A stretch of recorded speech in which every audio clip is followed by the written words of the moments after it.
Call girl की कहानी। Hello दोस्तों, नमस्कार। आज मैं आपको सुनाऊंगा कॉल गर्ल बनने तक के सफर की कहानी। ये कहानी है एक विवाहिता के हाई प्रोफाइल कॉल गर्ल बनने तक के सफर की।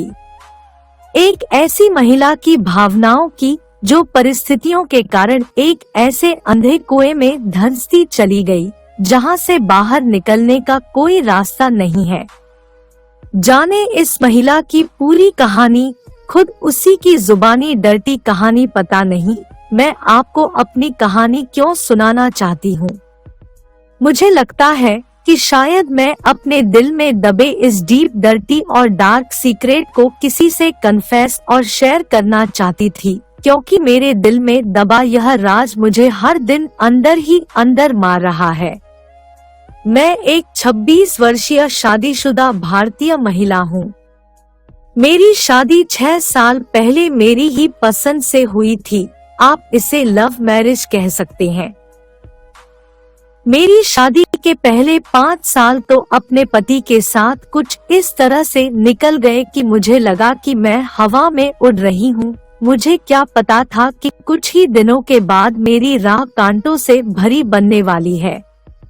मेरी शादी तो मेरी पसंद से हुई थी, जिसके लिए मेरे माता पिता तैयार नहीं थे, लेकिन बाद में उन्होंने इसे स्वीकार कर लिया था और फिर हमारी शादी अरेंज भी की गई थी।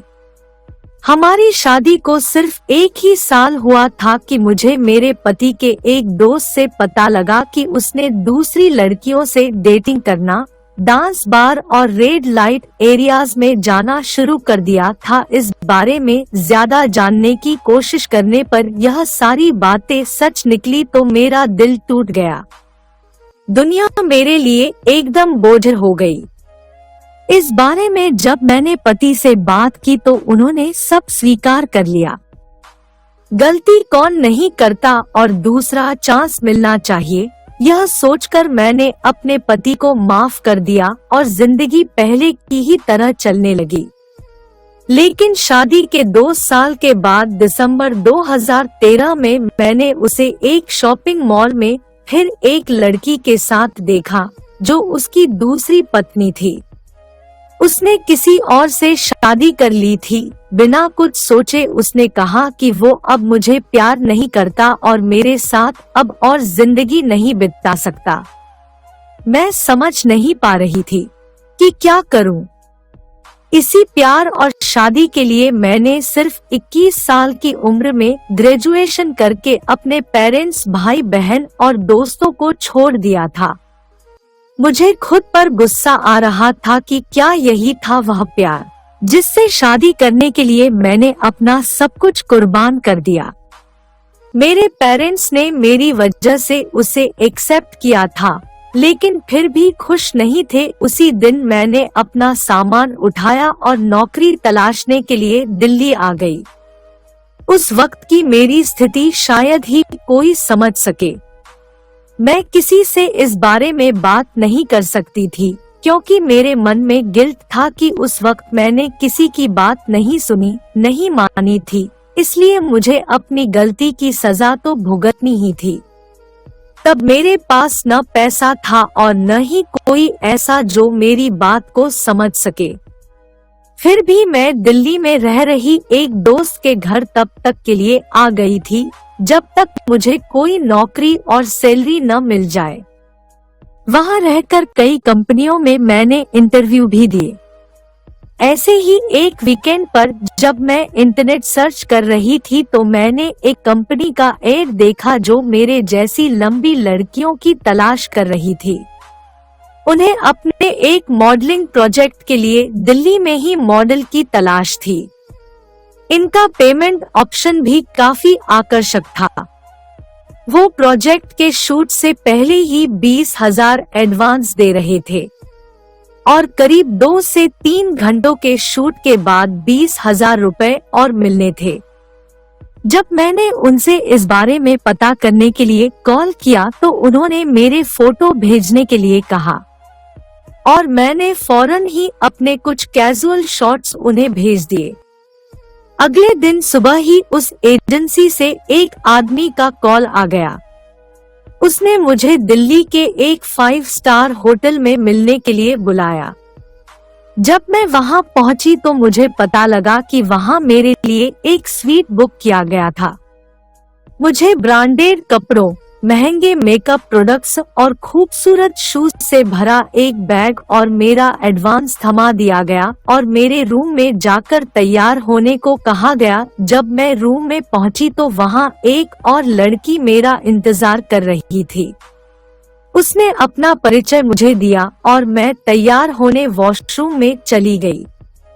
करीब 10 मिनट के बाद वह आदमी वहां आया जो मुझे बाहर मिला था। उसने मुझे बताया कि मुझे 2 लोगों से इसी रूम में मिलना है जो 10 मिनट में वहां पहुंच जाएंगे। जब मैंने इसका मतलब पूछा तो वो बिना कुछ कहे वहां से चला गया। कुछ ही देर में वहां करीब 50 साल का एक आदमी और एक ब्रिटिश युवा आए। उनके साथ आए एजेंट ने मुझसे कहा, प्लीज अच्छे से सर्विस देना बेटा। इसके बाद वहां पहले से मौजूद लड़की ने मुझे सब कुछ समझा दिया। अब मुझे समझ आ गया था कि मुझे उन्हें बेड पर सेटिस्फाई करना है और इसीलिए मुझे इतना पैसा एडवांस में दिया गया है। ऐसे में मुझे क्या करना चाहिए था? मुझे पता है कि आप सब कहेंगे कि मुझे वहां से तुरंत निकल जाना चाहिए था क्योंकि यह काम अच्छा नहीं है। लेकिन मेरा डार्क सीक्रेट तो यही है कि मैंने ऐसा नहीं किया। मैंने उस दिन उनको अच्छी तरह खुश किया। मुझे नहीं पता कि मैं चाहते हुए भी उस दिन वहां से क्यों नहीं निकल गई। मैं अगले 3 दिन तक उसी होटल में रही और हर दिन 1 से ज्यादा लोगों के साथ सोई भी, और यह इसी तरह चलता रहा। इसके लिए मुझे हाई प्रोफाइल और एलीट क्लाइंट से अच्छे पैसे मिलते रहे। यह सब 2014 में शुरू हुआ था और अब तक चल रहा है। सोचती हूँ कि मैंने उस दिन वहां से क्यों नहीं चली गई। क्या मैं बहुत सारी इजी मनी पाना चाहती थी? नहीं। मैं नहीं जानती कि मेरे साथ सब कुछ कैसे घटता चला गया। मैंने कभी नहीं सोचा था कि ऐसा कभी मेरी जिंदगी में भी हो सकता है। लगता था कि ऐसा सिर्फ फिल्मों में ही होता है। ऐसा भी नहीं है कि मैं 50 साल के आदमी के साथ सेक्स की भूखी थी। क्या मैं इसे एंजॉय कर रही थी? सच क्या है, इसका जवाब तो मैं खुद भी नहीं जानती। यह सब लिखते हुए मेरी आंखों से लगातार आंसू बह रहे हैं। अब मेरे बारे में आप भी बहुत कुछ जानना चाहते होंगे। जैसे क्या अब मैं यह काम छोड़ना चाहती हूँ? मैं खुद नहीं जानती। क्या मेरे दोस्त हैं? नहीं, कोई दोस्त नहीं है। क्या मैं अपने पति के पास जाना चाहती हूँ? नहीं। क्या मेरे पेरेंट्स इसके बारे में जानते हैं? नहीं, उन्हें लगता है कि मैं दिल्ली में कोई नौकरी कर रही हूँ। क्या मैं दोबारा शादी करना चाहती हूँ? नहीं, कभी नहीं। क्या मेरा डिवोर्स हो गया? नहीं, मेरा पति अपनी दूसरी पत्नी के साथ ही रहता है। मैं किसके साथ रहती हूँ? मैं दिल्ली में अकेली रहती हूँ और मेरे पेरेंट्स देश के किसी दूसरे शहर में रहते हैं। मेरे भविष्य का क्या होगा? मैं इस बारे में नहीं सोचती।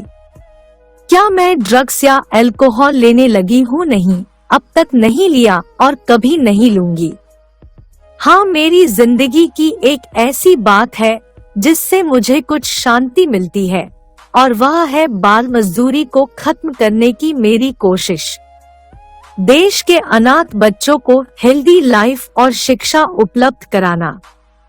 मैं ये नहीं कह रही हूँ कि इससे मैं अपने किए का पश्चाताप कर सकती हूँ, लेकिन क्राई को हर महीने दिया जाने वाला मेरा डोनेशन मुझे खुद को ही शांति और संतुष्टि देता है। मुझे लगता है कि यह सब मेरी डेस्टिनी में ही लिखा था। मैं अपने निर्णय या अपने काम के बारे में कोई सफाई नहीं देना चाहती। मेरा निर्णय गलत था, लेकिन मेरे पास कोई ऑप्शन नहीं था। आज मैं एक हाई प्रोफाइल कॉल गर्ल हूँ और यही मेरा डार्क और डर्टी सीक्रेट है। हमें उम्मीद है कि आप लोगों को ये कहानी अच्छी लगी, so please subscribe and like this video. धन्यवाद।